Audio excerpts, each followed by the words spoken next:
Mafia Atiq Ahmad के पूरब से लेकर पश्चिम तक फैले सिंडिकेट की कहानी अब जग जाहिर हो चुकी है, क्योंकि अतीक के सबसे बड़े राजदार का पता चल गया है। वो राजदार जो अतीक के शूटर से लेकर उसके हर काले चिट्ठी की जानकारी रखता है। कौन है वो राजदार, आइए जानते हैं। नमस्कार, आप देख रहे हैं आज की खबर। मैं हूं आपके साथ रागिनी सिंह। अतीक के हर कारनामे की जानकारी रखने वाला कोई और नहीं, उसका बहनोई मेरठ में रहने वाला डॉक्टर अखलाक है। अखलाक को अतीक का स्लीपर सेल कहा जाता है। अब उमेश पाल हत्याकांड मामले में मेरठ में अखलाक की गिरफ्तारी ने उन सवालों के जवाब दे दिए हैं जिन सवालों को लेकर पुलिस और एसटीएफ के हाथ अब तक खाली थे। दरअसल अतीक की बहन और बहनोई अखलाक की पत्नी आयशा नूरी हत्याकांड में शामिल शूटरों को छुपाने के लिए वारदात के अगले दिन प्रयागराज पहुंची थी। आयशा नूरी और उसकी बेटी की लोकेशन पुलिस को प्रयागराज मिली है। छानबीन हुई तो खुलासा हुआ कि शूटरों के छिपाने और फरारी में दोनों ने मिलकर मदद की थी। अब तक पुलिस कार्रवाई में बेहद शातिर अखलाक हर बात और हर आरोप को झूठा करार दे रहा था, लेकिन अखलाक के घर लगे सीसीटीवी में जो राज दफन थे उससे हर तस्वीर साफ हो गई है। सीसीटीवी के सामने आते ही सभी बड़े राज सामने आ गए हैं।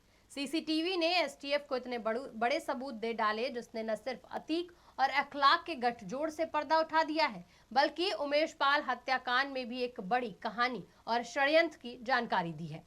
उमेश पाल हत्याकांड के बारे में माफिया अतीक के बहनोई डॉक्टर अखलाक को भी जानकारी थी। अखलाक को पता था कि उमेश पाल की हत्या कब और कैसे की जाएगी। उमेश पाल की हत्या करने के बाद शूटर जिस कार से भागे वो अतीक के बहनोई डॉक्टर अखलाक की है, यानी शूटर्स को कार पहले ही मुहैया करा दी गई थी और डॉक्टर अखलाक को इसकी जानकारी पहले से थी। अगर ऐसा नहीं होता तो अखलाक की गाड़ी शूटर तक नहीं पहुंचती।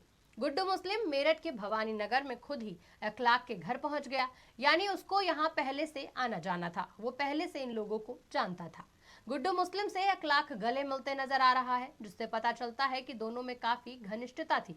गुड्डू मुस्लिम को फंडिंग करना, उसे अपने घर में पनाह देना और फिर उसे सुरक्षित स्थान पर भेजना साफ बताता है कि डॉक्टर अखलाक पहले भी अतीक के सिंडिकेट से जुड़े लोगों को सुरक्षा के साथ फंडिंग करता रहा। अखलाक से पूछताछ में कई अहम जानकारियां मिली हैं जो उमेश पाल हत्याकांड में पुलिस को बड़े सबूत दे रही हैं। अखलाक की मोबाइल फोन की कॉल डिटेल भी कई बड़े राज खोलेगी, ऐसा माना जा रहा है।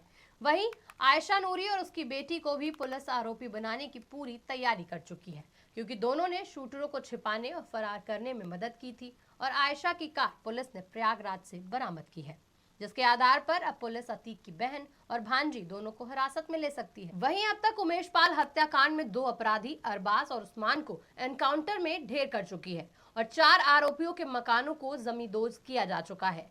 वहीं एक अन्य मास्टरमाइंड सदाकत को गिरफ्तार भी किया गया है। सदाकत से पुलिस को उमेश पाल सहित उनके सुरक्षा में लगे 2 पुलिसकर्मियों की हत्याकांड के बारे में पुख्ता जानकारी मिली थी। उसके बाद करीब 7 और आरोपियों को भी गिरफ्तार किया जा चुका है और हर दिन इस मामले में नए खुलासे सामने आ रहे हैं। फिलहाल मुझे दीजिए इजाजत और आप देखते रहिए आज की खबर।